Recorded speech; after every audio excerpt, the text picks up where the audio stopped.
अस्सलाम वालेकुम दोस्तों। आखिरकार पाकिस्तान क्रिकेट टीम के शायकीन के लिए एक बड़ी और धमाकेदार ख़बर सामने आ गई है। जी हाँ, इस बार पाकिस्तानी टीम की प्लेइंग 11 में वही हुआ है जिसका सबको बेसब्री से और शिद्दत से इंतज़ार था। अचानक ही पुराने और दबंग खिलाड़ियों की टीम में वापसी हुई है और इस एंट्री ने सामने वाली टीम को हिला कर रख दिया है। भारतीय मीडिया से लेकर उनके क्रिकेट माहिरीन तक सबके पसीने छूटे हुए हैं कि आखिर ये कैसे हो गया। सब सोच रहे हैं कि पाकिस्तान ने इतने बड़े बड़े फैसले कैसे ले लिए और अब मैदान में क्या होने वाला है। दोस्तों, ये वही खिलाड़ी हैं जो अपने सुनहरी दौर में बड़े बड़े नामों को नहीं छोड़ते थे और अब उनकी वापसी ने भारतीय टीम के लिए मुश्किलात बढ़ा दी हैं। आगा सलमान ने कप्तानी संभालते ही टीम में बड़े फैसले किए और कुछ ऐसे खिलाड़ियों को बाहर का रास्ता दिखाया था जो मुसलसल टीम के लिए बोझ बने हुए थे। उन खिलाड़ियों पर यह इल्ज़ाम भी लगाया जा रहा था कि वो जानबूझकर टीम को मैच हरवाते हैं और परफॉर्मेंस की बजाय सिर्फ स्क्वाड में अपनी जगह बनाए हुए हैं। पाकिस्तान के क्रिकेट शायकीन तो पहले ही दिन से ही मुतालबा कर रहे थे कि ऐसे खिलाड़ियों को निकाला जाए और बिलाखिर सलमान अली आगा ने यह कदम उठाया था। सबसे पहले अगर राना फ़हीम अशरफ की बात की जाए तो ये खिलाड़ी बरसों से मौके पे मौका पाता रहा है, लेकिन कोई बड़ी परफॉर्मेंसेस सामने नहीं आई। चंद एक मैचेस में इसने कुछ बेहतरीन खेल दिखाया भी तो वो पाकिस्तान मैच हार गया। इस खिलाड़ी ने आज तक पाकिस्तान को कोई बड़ा मैच नहीं जितवाया, इसलिए कप्तान ने इसको बाहर करने का अब फैसला किया है और ये फैसला बिल्कुल दुरुस्त और वक्त पर नज़र आ रहा है। इस तरह हसन नवाज़ को भी स्क्वाड से ड्रॉप कर दिया गया है। हसन नवाज़ के बारे में शायकीन की भी यही राय थी कि ये सिर्फ लीग क्रिकेट का खिलाड़ी है और बड़े टीमों के सामने इसकी परफॉर्मेंस बुरी तरह गिर जाती है। छोटी टीमों के खिलाफ रन्स करने वाले खिलाड़ी बड़े मैचेस में अक्सर नाकाम हो जाते हैं और यही मामला हसन नवाज़ के साथ भी रहा है। कप्तान सलमान अली आगा ने इस नौजवान खिलाड़ी को भी टीम से बाहर कर दिया है ताकि बड़े मैचेस के लिए ज़्यादा तजुर्बाकार और मैच विनर खिलाड़ी दस्तयाब हों। पाकिस्तानी टीम को 2 फास्ट बॉलर्स को भी स्क्वाड से निकाल दिया गया है। उनमें पहला नाम है सलमान मिर्ज़ा का और दूसरा हसन अली का। हसन अली कई अरसे से टीम के साथ हैं लेकिन परफॉर्मेंस में तसलसल नहीं आ रहा।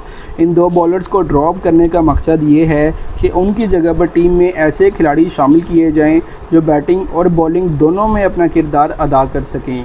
ये फैसले पाकिस्तानी टीम के लिए आगे जाकर गेम चेंजर साबित हो सकते हैं। अब बात करते हैं टीम की नई प्लेइंग 11 की जो भारत के खिलाफ मैदान में उतरने जा रही है। दोस्तों, इस बार पाकिस्तान ने ओपनिंग जोड़ी में भी बड़ा सरप्राइज़ दिया है। पहली एंट्री है साहिबजादा फरहान की, जो कि भारतीय बॉलर्स के खिलाफ शानदार खेल दिखाने की सलाहियत रखते हैं।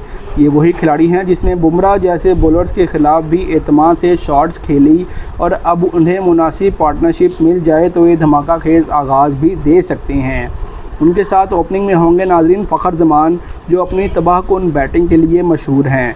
फ़खर जमान के बारे में जाना सब जानते हैं कि अगर वो शुरू में विकेट पर जम तो हरीफ बॉलर्स के लिए मैच में वापसी नामुमकिन हो जाती है। हालिया सीरीज़ में उन्होंने अच्छी परफॉर्मेंसेस दी और भारतीय बॉलर्स के ख़िलाफ़ भी उन्होंने बड़ी इनिंग्स की तवक्को की जाती है। ओपनिंग जोड़ी पाकिस्तान के लिए किसी हथियार से कम नहीं है। तीसरे नंबर पर खेलेंगे साइम अयूब, जो कि बैटिंग के साथ साथ बॉलिंग में भी टीम के लिए काम आ सकते हैं। उनके पहले मिडिल ऑर्डर्स में खिलाया जाता था, लेकिन अब उन्हें टॉप ऑर्डर में लाना कप्तान का एक और ज़बरदस्त फैसला था। ये खिलाड़ी अभी नौजवान हैं मगर उनकी बॉलिंग में वैरायटी है और बैटिंग में भी बेहतरीन टैलेंट रखते हैं। शायकीन की नज़रें उस खिलाड़ी पर होंगी कि वो अपनी पोजीशन को कैसे फ़ायदा उठाते हैं। नाज़रीन, चौथे नंबर पर आएंगे कप्तान सलमान अली आगा, जो खुद टीम की क़यादत कर रही हैं और बैटिंग के साथ साथ अपनी कप्तानी से भी रंग जमा रही हैं। 5वीं पोजीशन पर खुजिल शाह होंगे, जो कि मिडिल ऑर्डर में तेज़ रन्स बना सकते हैं और बनाने के लिए जाने भी जाते हैं।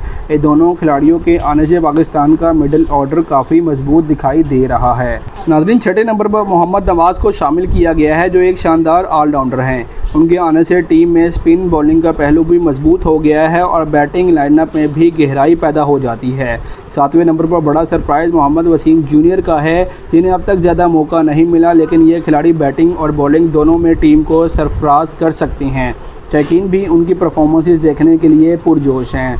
8वें नंबर पर शाहीन शाह अफरीदी मौजूद होंगे, जो पाकिस्तान के फास्ट बॉलिंग अटैक की रीढ़ की हड्डी तो हैं, साथ ही साथ वो बैटिंग में भी धमाल कर रहे हैं। उनके साथ मोहम्मद वसीम जूनियर का कम्बिनेशन भारत के ख़िलाफ़ ख़तरनाक साबित हो सकता है। ये दोनों अगर आगाज़ में विकेटें निकाल लें तो भारत के लिए खेलना मुश्किल हो जाएगा। स्पिन बॉलिंग के शोबे में पाकिस्तान ने 2 बड़े फैसले किए हैं। इब्रार अहमद और सुफियान मुकीम को टीम में शामिल कर लिया गया है ताकि भारतीय बैटिंग लाइनअप को स्पिन से बांधा जा सके। इन दोनों के साथ साथ खुर्शीद शाह, मोहम्मद नवाज़ और आगा सलमान जैसे स्पिनर्स भी मौजूद होंगे। यूँ स्पिन बॉलिंग का मजबूत जाल तैयार कर लिया गया है। आखिर में एक और नाम शामिल किया गया है नाज़रीन, हुसैन तलत। हुसैन तलत वो खिलाड़ी हैं जो दबाव के हालात में बैटिंग संभाल सकते हैं, फास्ट बॉलिंग भी कर लेते हैं।